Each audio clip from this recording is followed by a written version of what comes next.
D-block of Halloween horror over here at Blood and Black Run Podcast. All season long, September and October will be celebrating with quirky, funny horror parodies. Join us for your favorites, from satirical slashers to classic parodies and even some throwback spooks. I'm even told Abbott and Costello will be rising from the dead. Celebrate with us, Blood and Black Run Podcast, as we dive into Halloween.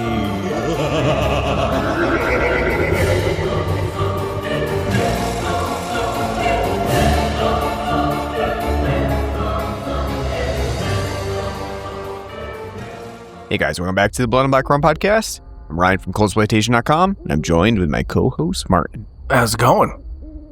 Doing pretty well, and we are today continuing our HaHaHalloween and kind of visiting some of the classic monsters that I don't think we've ever done before.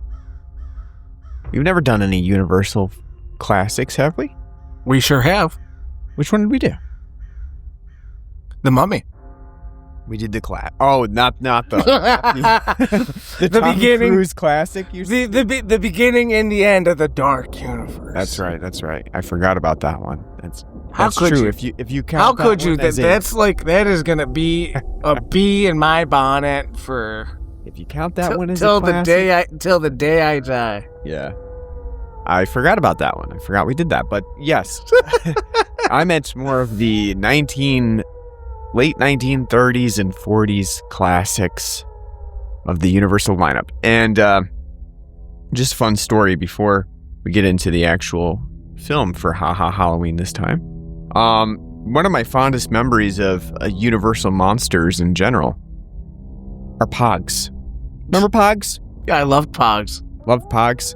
Remember going to Ames way back probably in the 1990s. And Ames had a bunch of Pogs, and I remember getting the Universal Monsters collection of Pogs there, which at the time, again, I don't know what Universal was thinking. They were latching on to any kind of, fad that was coming their way, but Pogs were a licensed Universal thing that they did back then. So I definitely remember I had a bunch of Universal Monsters Pogs, and yeah. It was a fun time. If you look it up too, you can see like people are trying to sell them on eBay. The classic line of Pogs, which they had like glow in the dark Pogs. They had like one of those like the hard coin slammer Pog. And yeah, if you see that one that's on eBay, it's going for like almost $50 right now. That's exactly the one I'm talking about. With all the Universal monsters. I had Frankenstein, Wolfman, Creature from the Black Lagoon, Dracula. I think Dracula was the slammer guy. I don't even remember, but pretty cool. I don't know if you have the same memories of that, but I didn't have Universal ones. I just had a whole collection of Pogs. Yep. Did anyone know how to play the game? No, absolutely not. I would just slam them on some Pog. Yeah. It was like the 90s version of baseball cards. Yeah, basically. Like, does anybody actually do anything with them? No. Whoa, I got Brad Pitt in 7. Wow. Yeah. They just look at them and admire the faces and stats. That's all. But yes, that was a really fun time, and it kind of I guess what I'm getting at there is the inclusion of Universal Monsters on Pogs reminds me of this other fad that happened in the early to mid 40s back in Universal Monsters history, where at a certain point, Universal, you kind of think about it now, and Universal had a bunch of classics at the time. Dracula was a huge hit for Universal. And then again, they had Frankenstein, Bride of Frankenstein, the Wolfman, Mummy, The Invisible Man, Creature from the Black Lagoon. All of those were really big hits for Universal. And then later on in the 40s, they kind of got into some problems, and they had to sell out. And at that time, they were kind of left without too much happening. And so what did they do? They turned to slapstick comedy duo Abbott and Costello, who happened to be on the payroll of, one of the only the few actors that were left on the payroll. They said, you know what? Let's just do a mashup here. Let's throw some Universal Monsters and Abbott and Costello together, and let's see if that can stick. You make it sound like they weren't doing a great job. They were keeping the boys and girls at home entertained while, they were off fighting, other people were off fighting Tojo. No, I don't mean to slander Abbott and Costello. I'm saying it was a very strange business decision, but one that actually ended up working out for them. I would say not for like films at the time, because it's like, hey, if it's like we're all because it's still very studio based where you're under contract just for like that one studio, and you got to pump out 7 films a year. Yep.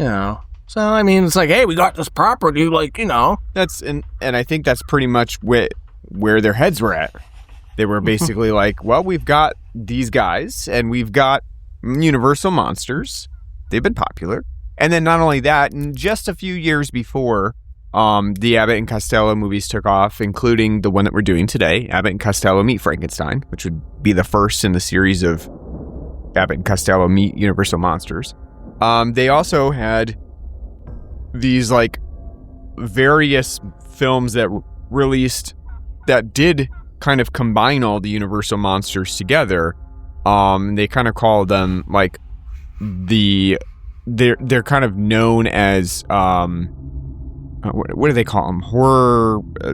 They were like horror, almost like a mashup of all the horror things, like in a sort of like Avengers style, where they would basically just put them all together, and we'll see what happens with them. I was thinking more kaiju, where like it's Godzilla versus 7 different, other properties versus, King Kong, Mothra, Mecha Godzilla, and Gamera, friend of the children. Yeah, I mean, it is very similar to that as well. I mean, but in 1944, and they called them, that's where it was, I was looking for the word, monster rally films, where they would put various horror icons together. So just before Abbott and Costello Meet Frankenstein released, we did get a couple of those films like horror, House of Frankenstein and House of Dracula. They kind of put all the monsters together, which has been a thing that has kind of proliferated throughout the years. I mean, of course, right after that, we got the Abbott and Costello movies, and we have to even look further than that. How about Count Chocula, Boo Berry, and Frankenberry getting mashed up in the Monster Mash? I mean, it's been a thing since the 40s where, most of the time the Universal Monsters do not show up individually. They now, for whatever reason, they are kind of together. They are a group instead. So very interesting. But yes, Abbott and Costello Meet Frankenstein is one that I wanted to do because, first of all, we don't do very many classic films. Right? We don't like actual classics. For some people, maybe a 1980s movie feels like a classic, but we've never really done a whole lot of actual classic horror movies or black and white films or Universal films. So it was kind of a time to do one of those. And then not only that, we've definitely never done any Abbott and Costello, and it's a perfect time to do it with the horror parodies because they were one of the originators of horror parodies where you kind of had a comedic tone set with the horror monster film. So I think it was it's a time to do one of these. Have you ever seen Abbott and Costello movies before? I have not, but I've seen a bunch of clips. Right. Of Abbott and Costello. Love, everything that I've seen, love the humor, very, a nice extension of Three Stooges slapstick with the witty banter, more witty banter, and actual straight man. Like Bud Abbott is just like a god when it comes to just be like, what are you talking about? Just keeping everything straight and be like, listen here. Yeah. Let me tell you something about that dame. Let me tell you about. Yeah, I mean, the one thing that Bud Abbott generally seems to be able to do is make it seem like these guys don't even like each other most of the time. Like in these movies, it's like if you would be remiss to see them as, you know, like that's what friendship was like but in the 40s. That's right. It was your best friend's also your bully, you know. Yeah. So, yes, I do like that. And again, I've seen a couple of Abbott and Costello movies over the years. I think the one that I do remember seeing, besides this one after we watched it, was Abbott and Costello meet the Mummy. I saw that one as well. But I don't recall too much about them, and I definitely have never seen any of the regular Abbott and Costello movies, like, you know, like not horror-related ones, you know, just the ones that they started off with, which was like, I think like a couple of like regular style comedies. I'm not huge on their brand of like I've never really just sat down and watched some of their like comedy or listened to their radio skits too much. I mean, I know who's on first, of course. I mean, pretty much everybody, I feel like, kind of knows about that. But I'm not like super accustomed to the rest of their output. But with that said, I think Abbott and Costello, you know, they make a really good team. And as you'll see in Abbott and Costello Meet Frankenstein, it becomes a winning combination when it is paired with these universal monsters, which I think is pretty interesting. Now, am I having like a Mandela effect, or was there? I like specifically like remember Scooby-Doo meets like Abbott and Costello. I don't know. I don't know if I'm mixing it up because I know there was Laurel and Hardy as well. But I feel like there was a Scooby-Doo get with Abbott and Costello, and I don't know about that, but yeah, I think you're right. You might be having a Mandela effect there where because it does sound familiar, but at the same time, it almost seems like that might be like sort of a mythology that they did that, but I don't know. I can't find anything quickly doing a lookup of them actually having done, and they did a lot too. They did, especially back in the day, they did a lot of mashups with weird things like Scooby-Doo and the Beatles, or I made that up, but you know, they did. Yeah, Harlem Globetrotters, Joan Rivers, and like, I know. But that's why I don't think they did do a mashup with Abbott and Costello, unfortunately, that I can think of. Well, it's funny too, because when I was looking it up, I'm like, I definitely know they did Laurel and Hardy, and it's like, oh my god, they did it after Laurel and Hardy were dead, so they weren't even. Right. Like either one of them was. I mean, because I was gonna say, because I think if there was an Abbott and Costello, only Abbott would have been alive. Because correct, yeah, Costello died in 1959, so he was not. You know, he died young. I believe he had like some sort of respiratory illness that plagued him basically for the rest of his life. So I think he got it in the war or something. And so, I mean, I think that if they did do it, it would have been posthumously for at least Costello, but I can't find anything. I can only find the Laurel and Hardy one, so I guess I am. Yeah, you must have made that up in your head. You know, that something you wished occurred. But it looks like that's a common thing. When they invited Batman and Robin to be on Scooby-Doo, they were just being lazy because Robin was, you know, they had Casey Kasem who voiced, you know, Shaggy and Scooby. You know, he just voiced Robin too, you know. And it's like, I don't know, we don't have to hire another voice actor. We don't have to get Burt Ward in here. We'll have Adam West and we'll have, you know. Exactly.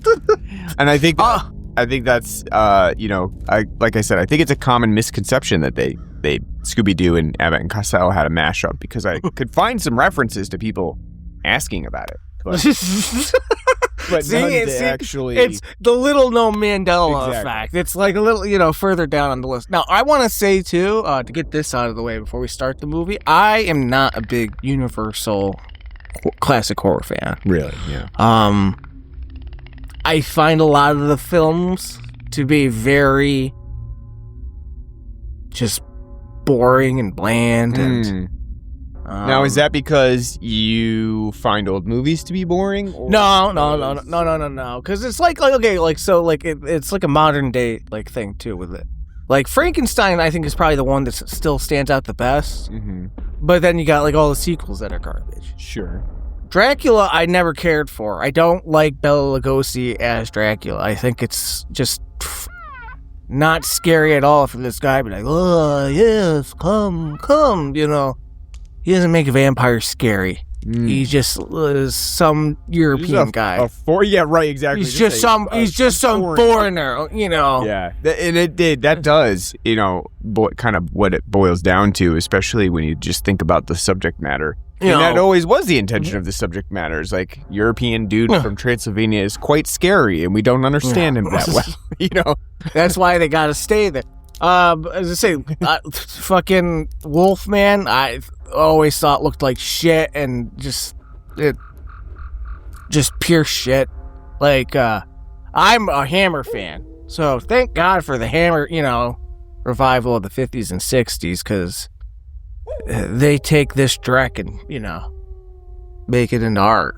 Sure.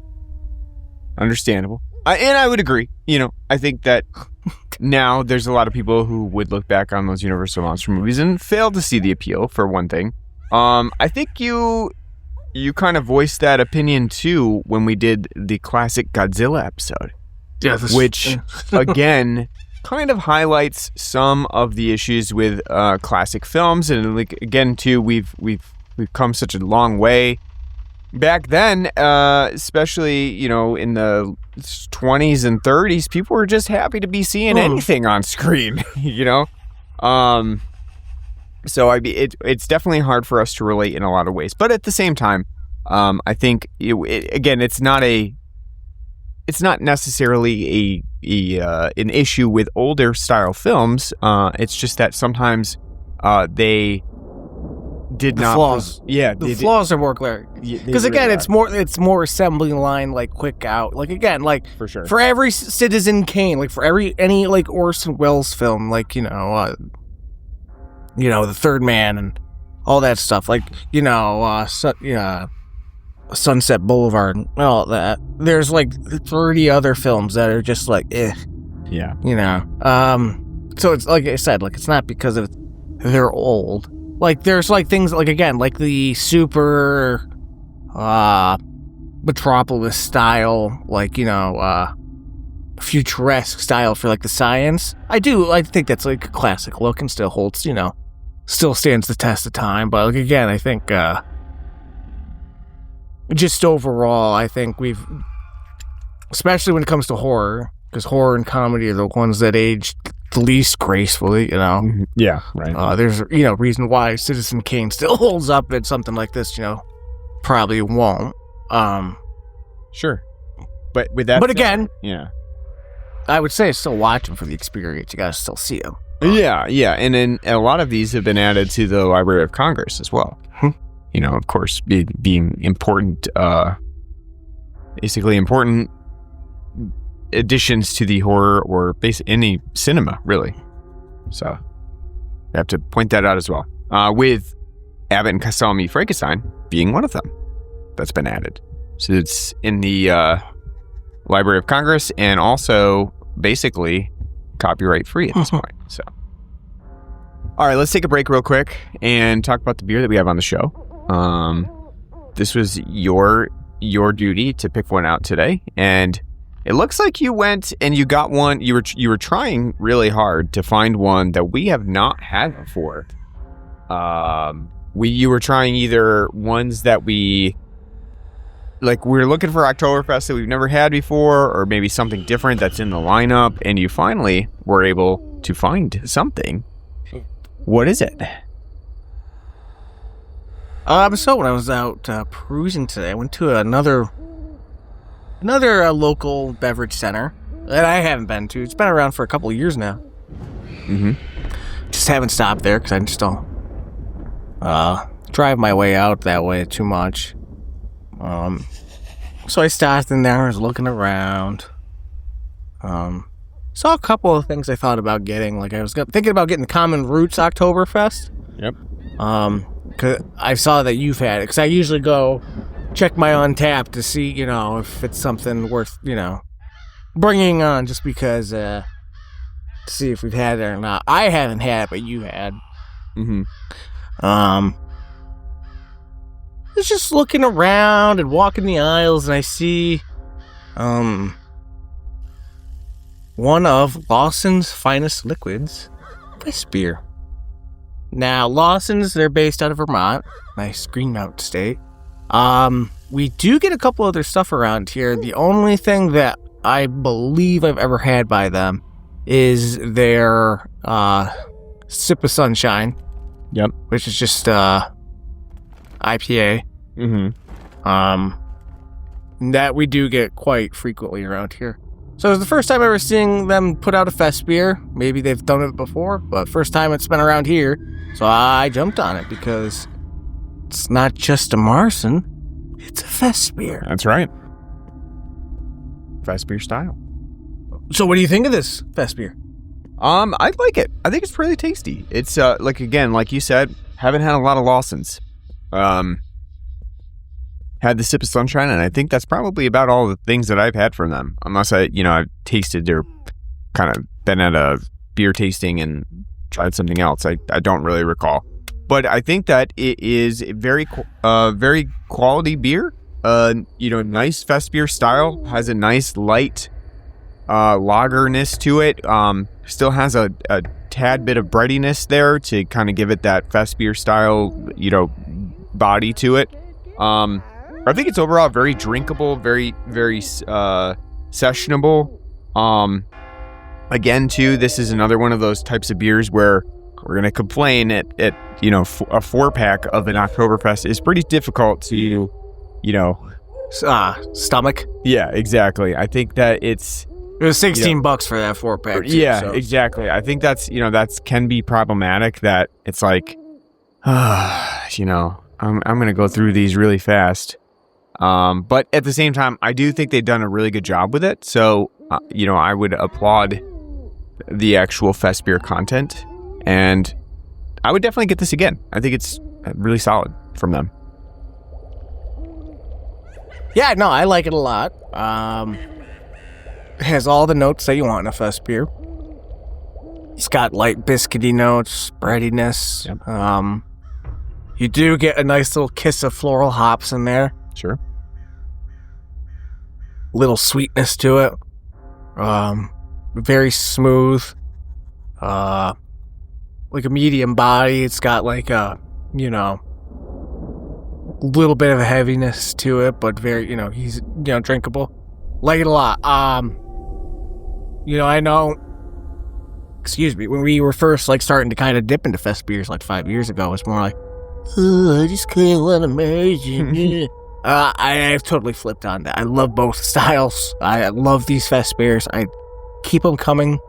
I think we talked about it before last year, at least. I think we did bring it up at some point. If you're doing one, you need to do the other. Mm-hmm. You need to be doing both. You need to be supplying both so people can experience, what's a Marzen? What's Agreed. a fest beer, It's not that hard. I would definitely get it again if it weren't for the fact it was a 4-pack. I do. I don't think Lawson's does yet, or maybe we just don't get them around here. These things were in Tall Boys. Be great. Grab 2 and you're good to go for the night. Yeah. But yeah. I don't think they do that. I don't think they. Not that I know of. I've never seen any Sip of Sunshine in a Tall Boy, but it's a good idea. It's especially for an Oktoberfest style, and more people should be making Oktoberfest and Tall Boys. Well, Sam Adams has got the kind of cornered the market on that, at least for around here. Yeah. So yeah, very cool.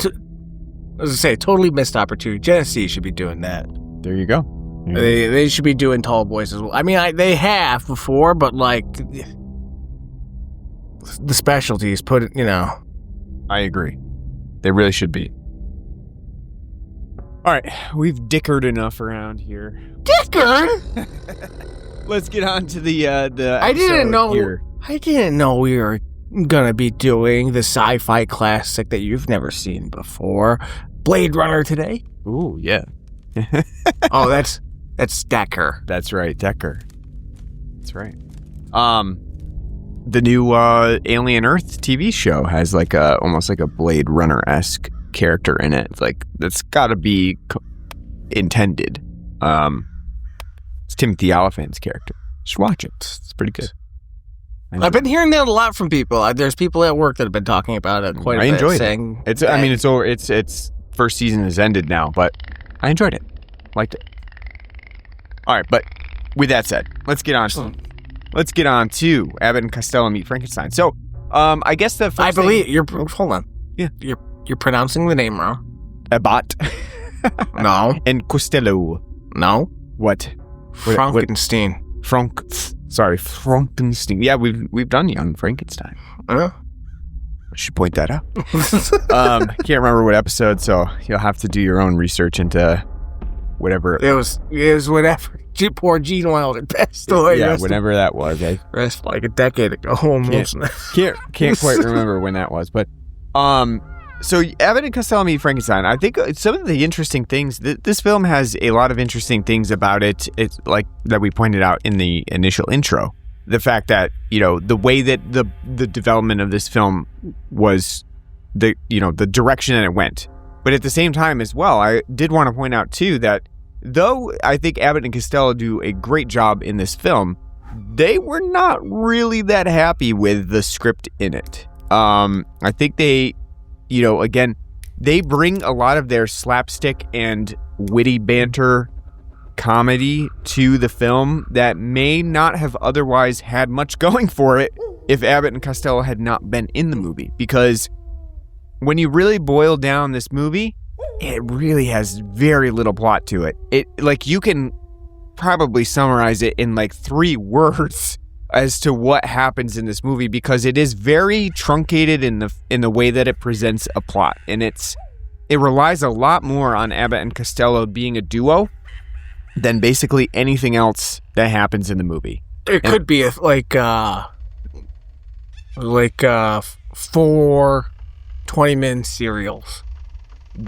Or you can definitely see this being a radio comedy as well, because let's face it, you really don't need to watch a lot that's going on screen, because this movie had a relatively small budget, obviously in comparison to today, but even though, even compared to movies of the 1940s, it was pretty low budget. It does not have a lot of different settings to it, so there was a lot, they kind of were able to skimp on settings, and you'll notice that a lot of the various scenes take place in the same locations, right? So probably the first part of the film where it takes place in the House of Horrors, the McDougal House of Horrors, that there's probably 20 minutes devoted to just being in that scene. So the film saves on a lot of money by just not having very many set pieces to have to manage. And I think that again, that can lend itself to the film because, people who enjoy Abbott and Costello's comedy, they're going to enjoy it regardless of the fact that this film doesn't really have that much of a plot. But at the same time, if you're looking for more of a storyline to this movie, it's really non-existent. I don't know if you felt the same way, but I just felt like you could boil down this film and it really does not have all that much going for it when you really stop and think about the story. No, you're absolutely right. It's like I said, it could be serials, and as you said, a radio show. It's very, again, like Scooby-Doo. It's Scooby-Doo meets, Frankenstein, and what antics ensue. What? I know that's the, the Three Stooges, but I know, but still, it's just fun to do that, Zoidberg. But yeah, no, the plot is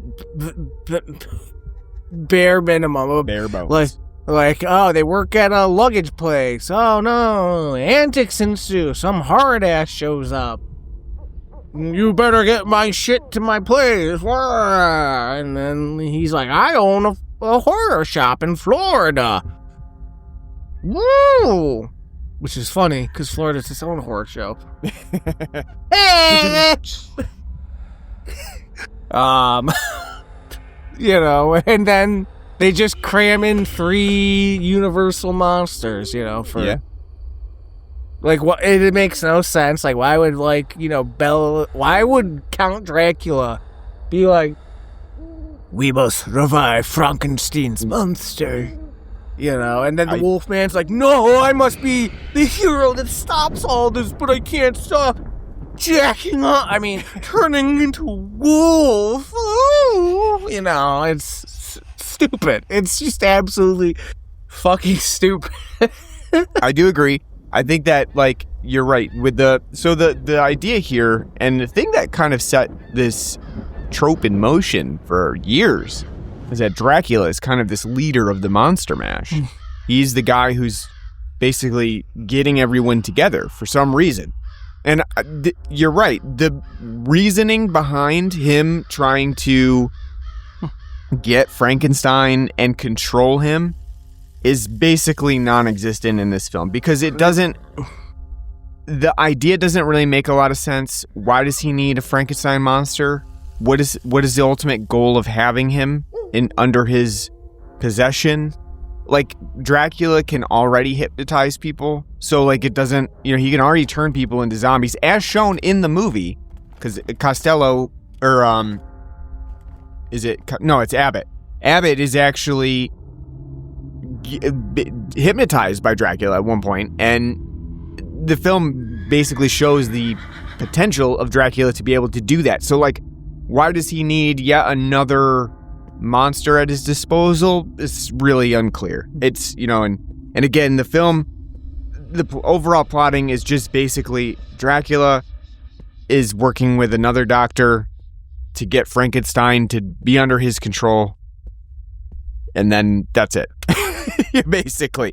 And along the way, the jokes are like, oh, what woman would be so enamored with Bud Abbott, You mean Lou Costello? Lou Costello, I mean, yeah. Sorry. And I'm getting the two names confused, thrown around there. It doesn't necessarily make a whole lot of sense, and I guess, again, it doesn't need to too much. But at the same time, there's not a lot of realism here to keep the viewer grounded.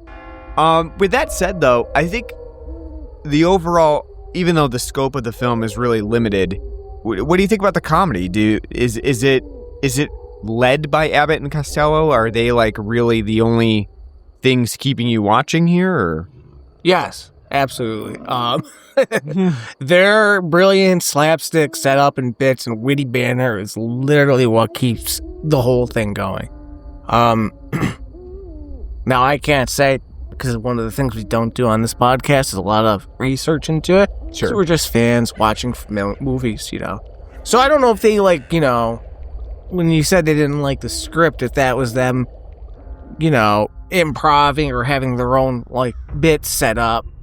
I imagine it was, compared to, because I don't think, a Hollywood writer would have been able to write those, witty bits, but their charisma, their likability, their charm, friendship makes all of those, lines hilarious. It's all hilarious what they are able to accomplish in this, Yeah, I mean, I think a lot of what they bring to it is Abbott and Costello comedy that helps aid the rest of the direction, because let's face it, the Universal monsters, even in this film, are really not that engaging. For one thing, the film is Abbott and Costello meet Frankenstein, but they barely meet him, really. It's more like Abbott and Costello make quick acquaintances with Frankenstein while they mess around with the Wolfman. It probably would be more appropriately called Meet the Wolfman, because that's really, they're basically most of the time they have another movie to make. Yeah, right. You got another movie to make. You can't call it that. They're basically romping around with Lon Chaney Jr. and kind of, dealing with him, and parts of the comedy are the fact that they don't really recognize that Lon Chaney Jr. is a werewolf, and so, there's this whole bit where Costello decides whether he wants to go into the Wolfman's hotel room, and he's like kind of going back and forth because he's stolen like an apple or an orange or whatever that's in the room, and though he's already turned into the Wolfman. So the idea is like, it's kind of that give and take of like, won't he go into that room and be eaten by a werewolf? But I think like overall the main crux of the film relies on Abbott and Costello, because otherwise the Universal monsters cannot, sustain the movie for as long as it is. And for the most part, Bela Lugosi's only on screen for like, 15 minutes of the movie. And again, like you said, thank God. Yeah.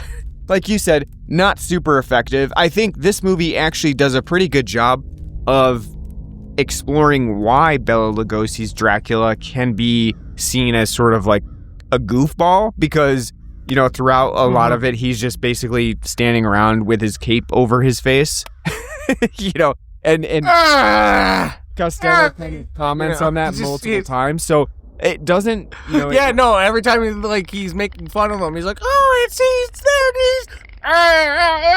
there it is, which is funny because like when Abbott does, he's like, what, you mean there's a guy that's like, oh, yeah, like he's like, no, it's different like idiot tones.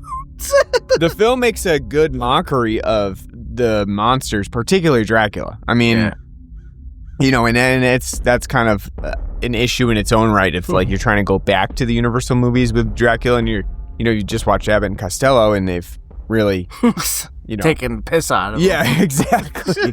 Exactly. But one thing I do really like about this movie, besides Abbott and Costello and their duality to each other, because they do make a great pair together on purpose, and they've really cemented that by this time. When this movie released, obviously they were very comfortable with each other, and it's very clear. But one of the things that I think is most interesting is the fact that this movie really does a good job, in my opinion, of setting up a particular mood and atmosphere that really seems like very like shticky Halloween-esque. With the castle in the background and the traipsing around the dungeon area, going through the fake, like stone secret doors, which they do multiple times throughout. I think like it does have this nice classic shtick that we kind of think of now in terms of like what is a quintessential version of a spooky Halloween movie. I think this film does a really good job of that. Kind of setting that up, setting that atmosphere that we like it's hard to imagine this movie, now in being like a comedy, because you can see that it would be really dressed up and, over exaggerated. And I think that this film does just a good job of like setting up a very classic sense of haunted castles and Halloween. Let's see, what else? So we've got Dracula, we've got Frankenstein, and we've got the Wolfman. Later on in the film, the Invisible Man does make an appearance as well. That's the best part. Like just when he's there. Yeah. I was going to say, because you just get to hear Vincent Price like, oh, yes, I'm here. As he's smoking a cigarette on the like, oh, yes, I'll be in the next movie. Yeah, what do you think about that? Is that like an effective use? Like, especially considering the fact that this film, at the time was the first horror comedy from Abbott and Costello. Do you think at least audiences back then were like really excited to see the Invisible Man and thinking like, no, you don't think so? I think they probably think it's funny, but they probably weren't thinking like, oh, I bet that'll be in the next one. Like people probably weren't thinking that far ahead, but it is a funny bit. I do think it's a funny bit. So like, wow, I guess we're glad we're done. We got with those monsters, and like we don't have to see any more. Then, oh, you'll be surprised, my friend. I can't do it. I agree though. Like I mean, it's kind of hard to put yourself in the audience's shoes back then. I don't know. Would they be thinking like, bravo, we need a sequel, or would there weren't nerds in the 40s? They didn't exist. They were funny, though. They were shunned from society, as we should be doing now. My wife was actually watching this with me for a little bit, and she commented on it right away as you first meet Costello's character Wilbur, and she was like, and they thought there weren't autistic people back then, because Costello does have that very yes, no, like whoop, It's like, no, we just called them weirdos back then, but yeah, we just called them idiots, and we threw them in the sanatorium. Like, you just need to clean the air. Or just, smacked them around a little bit, as Bud Abbott does quite a bit in this movie. So, yeah. She's not wrong. Again, she's not wrong. Yeah, no, it's definitely hinted at. And I also like the fact, too, that, like, you can think of any uncle that you have that's, like, really into cars, and it's like, is that masculine, or is that just someone who's autistic? They never got the diagnosis. I think the film does a pretty good job of setting that up, and then also the fact that it kind of has a couple of hints at, like, gay humor here, which comes up from time to time, which I like a bit. They're very foppish. They're going to bed with, like, big, beautiful, pajama sets and, robe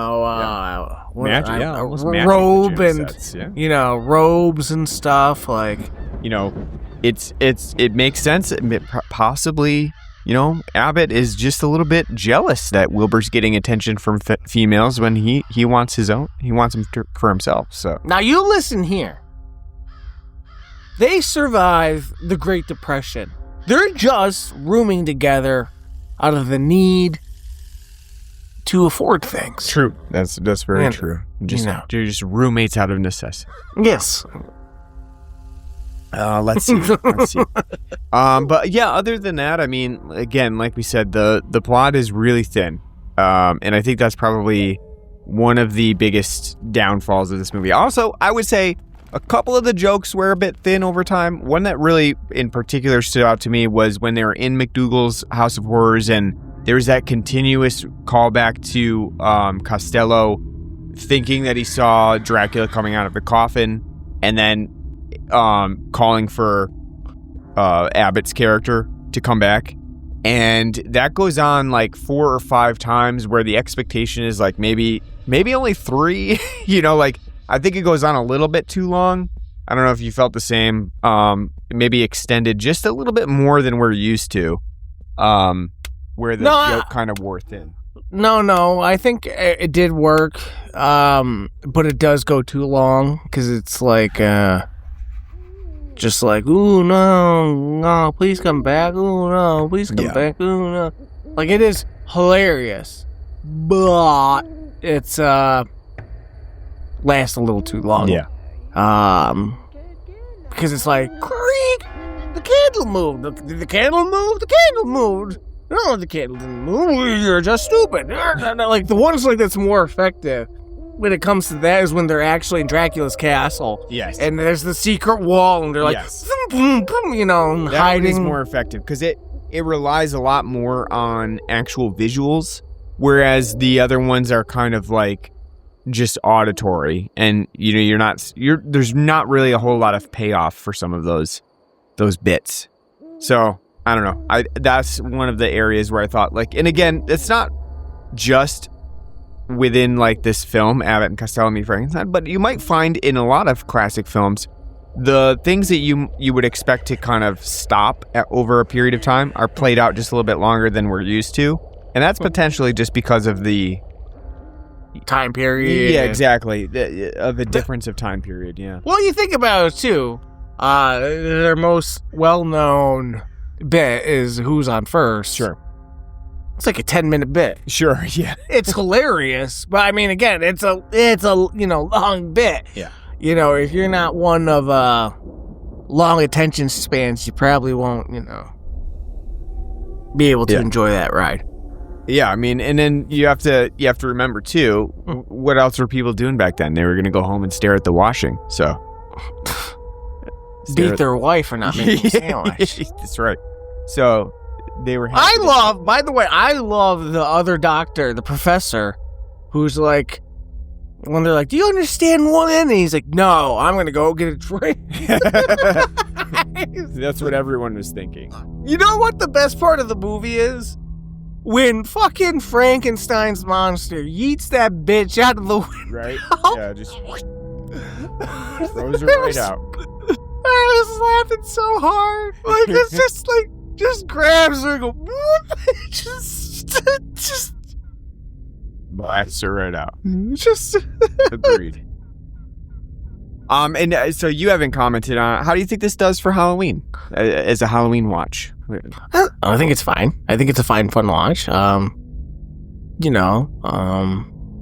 If you gotta cram in universal horror into your Halloween, I think, which is, in spite of how I feel about that, those films, very ingrained in Halloween culture. So, Very true. I would say this is definitely something to watch.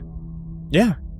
I agree. I think, like I said, I think for myself, I do tend to find the Universal films kind of set the tone for Halloween. They have a very classic feel to them of ghosts and ghouls, and sort of like, even this film has a really cool, fun representation of like how Dracula flies around as a bat.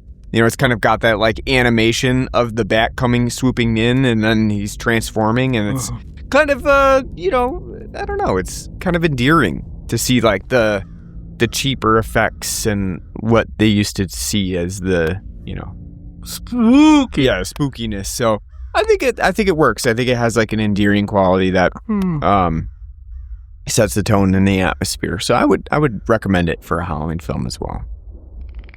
All right, so we got to give this film a rating. So on a scale of 0 to 10, women who are strangely attracted to Costello, which is sexually attracted to Costello, I would say. Oh, they want that's why you hire a lady to be a insurance, that's right, investigator back then. Right. She's like, all you guys, I've got this. They're like, listen, we'll give you $5 if you just give them a hand job. She's like, okay, that'll get me a couple of cans of corned beef hash. You're sold. I do like the cheekiness of this film at times, like especially at the beginning there, where when Costello pulls out all the baggage and it falls on top of him, and Dr. Mornay comes running over, he's like, "Oh, my poor little baby, let me kiss you all over," and like, and he's doing the nice later. Yeah, he's doing like the nice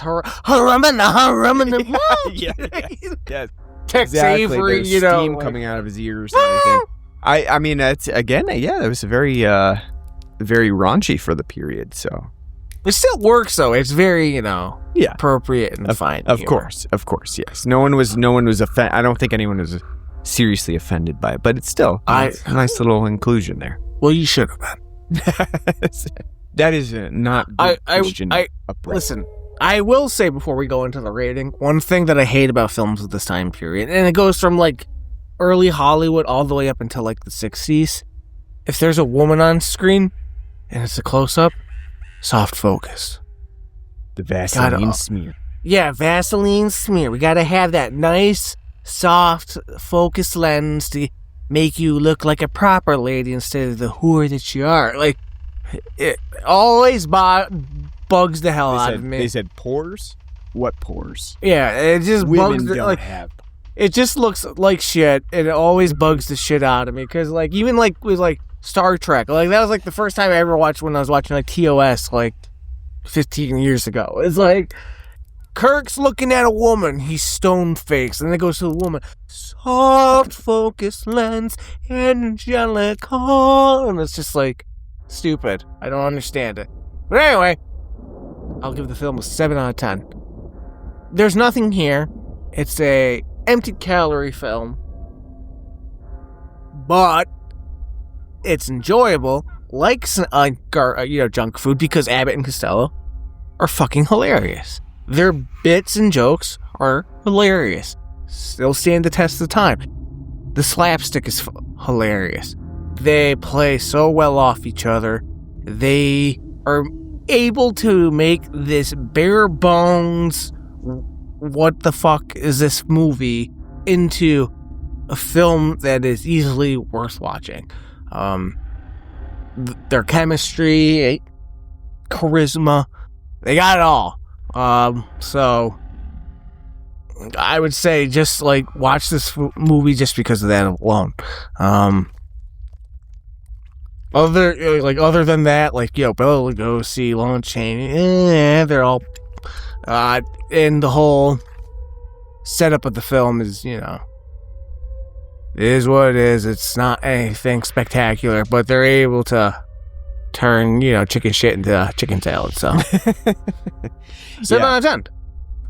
I would give this, I'm going to give it a 6.5 out of 10. I think it's, it's pretty entertaining. I think that it does suffer, and this isn't necessarily just this film, but, classic films in general, in probably my preference, kind of suffers from running a little bit too long with its gags, running a little bit too long with its scenes. The scenes often are extended for really no reason and kind of don't add a whole lot to the proceedings. I think that the film is really basically dependent on Abbott and Costello's shtick to work. If you don't like it, if you were one of those sourpusses sitting in the audience and you're like, I just don't find them funny, you're not going to get anything out of this movie, because it's not like the monster. Like, some movies you could be like, well, I didn't really care for the comedy, but I enjoyed the monsters, and they added a nice twist to the movie. Well, I don't really think that you could not enjoy the comedy but get something out of the monsters here, because they really don't. They're a non-factor.